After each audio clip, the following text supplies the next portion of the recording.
Live from our 7 Tasmania studios, your nightly news with Kim Miller begins now. Good evening. Leading the news tonight, Tasmania's hydrogen hopes have been boosted, with the Prime Minister announcing funding for Bell Bay to become an industry hub. The long-awaited announcement now frees Australia's energy giants to set up camp in Tasmania and supply the world. Handing over the cash Tasmania's been asking for. We're announcing the $70 million today for the Tasmanian Green Hydrogen Hub project, which has a total project value of more than $300 million when in full operation. That we will also be matching the $70 million commitment. Tasmania will inject $70 million into this project. Despite all the campaign bluster, this is no election promise. The funds coming from last month's budget and kept secret until now, even hushed up when Energy Minister Angus Taylor visited the state. And some say they should have been allocated long ago. They said hydrogen was snake oil. They said hydrogen would not be a reality for decades and decades. And in the last 3 years, we've just simply lost time. It's probably the most exciting thing that's happened in Tasmania since hydro-industrialisation in the 1950s. Tasmania will be the centre of the universe when it comes to the green production of hydrogen. The man steering the project says he's just happy the funds are on their way. It's seen as the enabling funding to grow, in Bell Bay's case, some common user infrastructure, so to develop the water infrastructure, the port infrastructure and the power infrastructure. The government have done their job and it's time now for the businesses to put their money where their mouth is. And hydrogen's major players are applauding it, boding well for the projects here. Woodside, who have already leased the old pulp mill site, say this infrastructure will be crucial. Origin Energy will also receive $3 million for its green ammonia export project. The Greens want ironclad guarantees it's only renewable energy being used. The last thing we want to see is another major industrial user here that is using dirty power imported from the mainland. A guaranteed export mechanism is sure to attract renewable energy investors, but the TCCI says hydrogen has the power to transform local industry, along with birthing new ones. We should be building hydrogen-powered trucks and buses in Tasmania. We should be looking at ways to power our factories with hydrogen. And of course, the motor vehicle industry is going to be an absolutely important part of global change. A global change with Tasmania leading the pack. Josh Duggan, 7 Tasmania News. A new hospice centre at the LGH will be funded by Labor if it wins the federal election. Shadow Health Minister Mark Butler announced $5 million would be provided to kickstart capital works. Local group Friends of Northern Hospice have campaigned for a palliative care facility for more than a decade.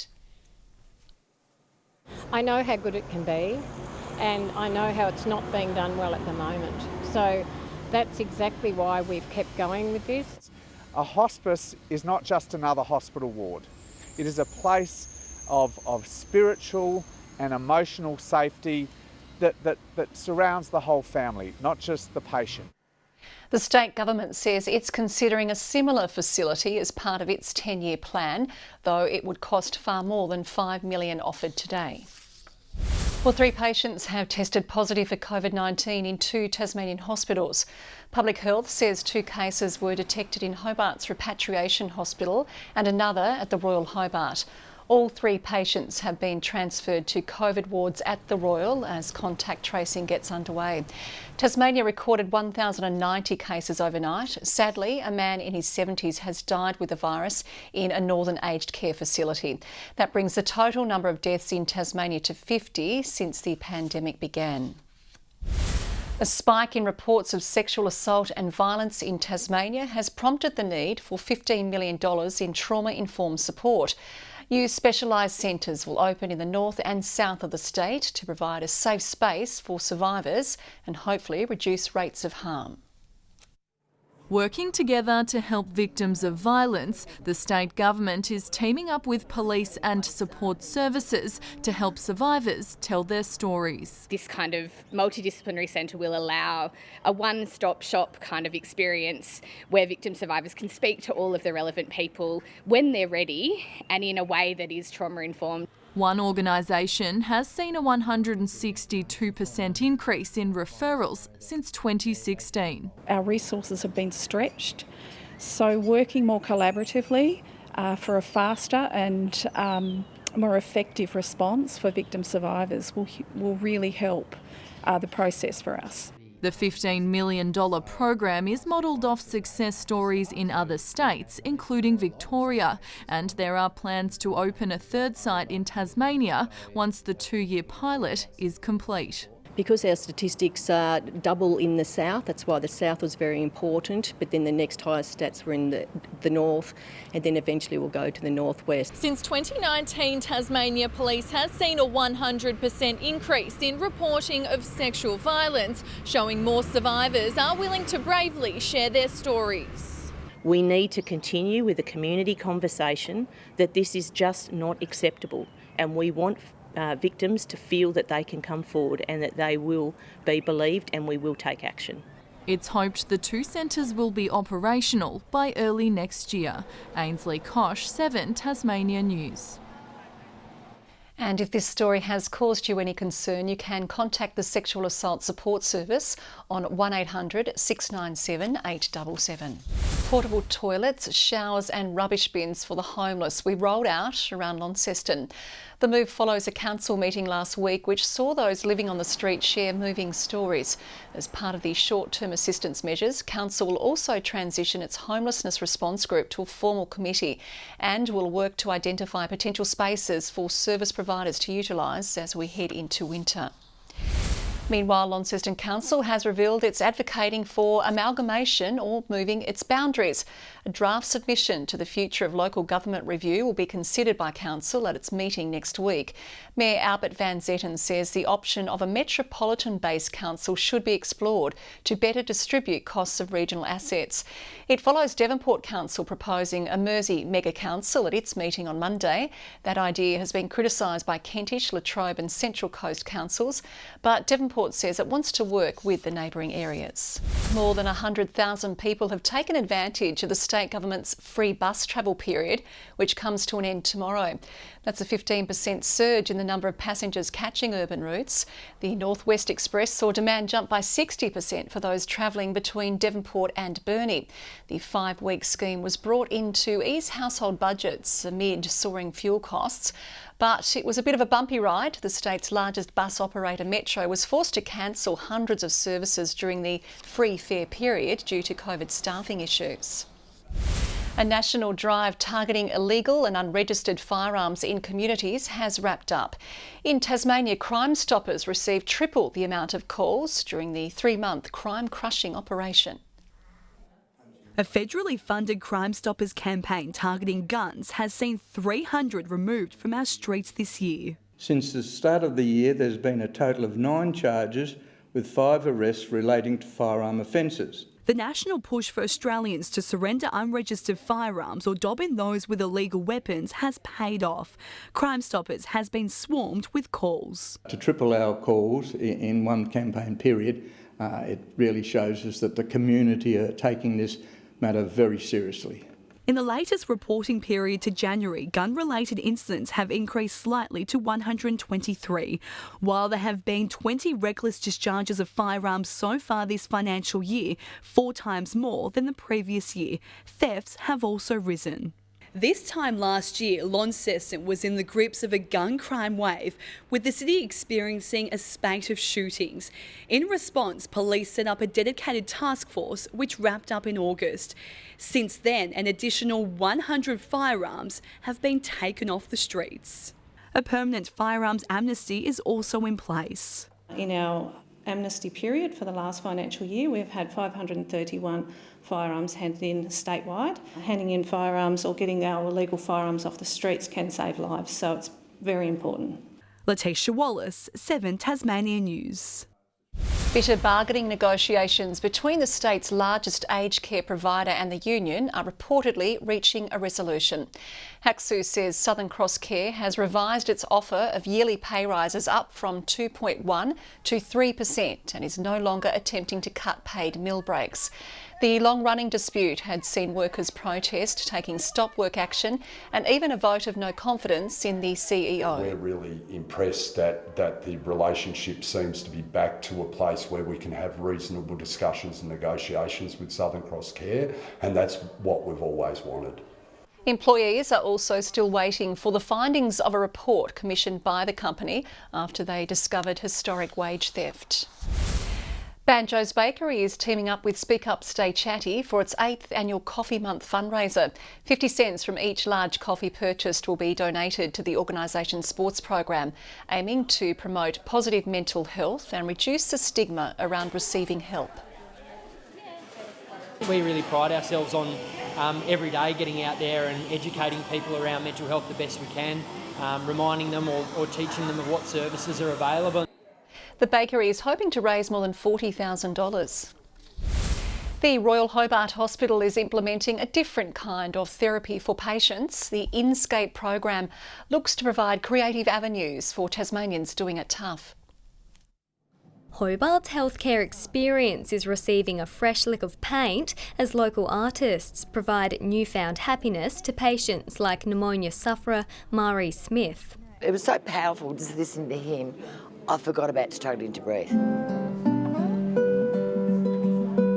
Inscape Tasmania supplies more than 1,500 patients each year with bedside opportunities to sing and paint. I've also been making paintings based on conversations I've had with patients. Not everybody wants to get out a paintbrush and get involved. Some people just want to have a chat. And the program is making a noticeable difference. We've seen people who have not shown any sign of joy and not smiled or even spoken, who've smiled, laughed, engaged, told their stories. With staff also benefiting from the hospital's changed environment. It's just, livens the area and the experience for, the staff as well. Of course, we're working long hours, we're stressed, people are doing double shifts. One artist is combining all the patients' work to create a piece that will live permanently in the hospital. A small reminder that art is an avenue for happiness during dark times. Brianna Boylan, 7 Tasmania News. Something a little less dangerous. A small snail species previously thought extinct has been discovered in the Central Highlands. Hydro Tasmania workers were carrying out environmental surveys and stumbled across a tiny aquatic specimen in the Great Lake. It's the first time the critically endangered snail has been recorded alive in the area in more than 120 years. A stung Jack Jumpers are on a mission to save their first final series after Melbourne United outmuscled Tasmania in Game 1 overnight. Players are calling it the most physical game of the year, even likened to the hard-nosed NBA days of the Pistons and the Bulls. Down, but not out. The Jack Jumpers landed firmly back down to earth after a baptism of finals fire. Part of it's just learning how playoff basketball works. And what a physical lesson it was. He doesn't mind. Porting says no, sir.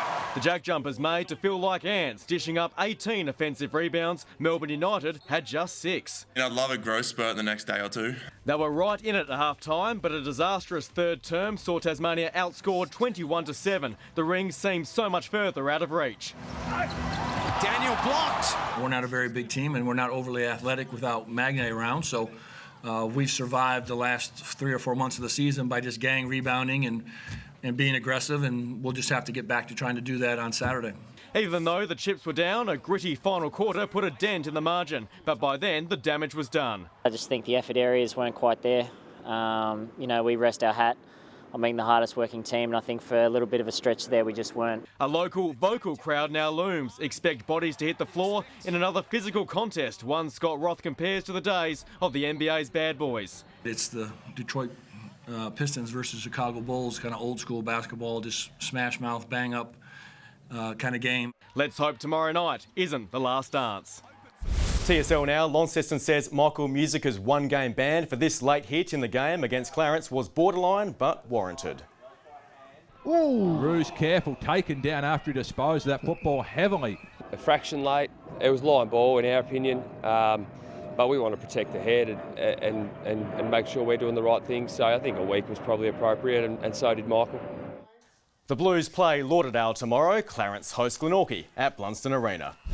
And we're heading back to St Mary's for tonight's Friday Flashback, in particular the 100th running of the Tas TV St Mary's Cup in 1986. In the shadow of the football club lies this town's biggest annual event, the St Mary's Cup, drawing several thousand punters and some good humour for those making the trip out. When the centenary race rolled around in 1986, the New Year's Day feature was at its peak. We think it's one of the last remaining really fair income family picnic meetings in the state. Naturally, beer flowed in the baking sun, all draft back in those days too. And when attendees rolled in on specially marked buses, they were greeted by picnics aplenty, inviting a flurry of flutters on their pick of the pacing field. Well, I don't know a lot about racing, but yeah, I'm trying to learn. One bet, one win, not doing too bad. No bet. You winning? Oh, kind of.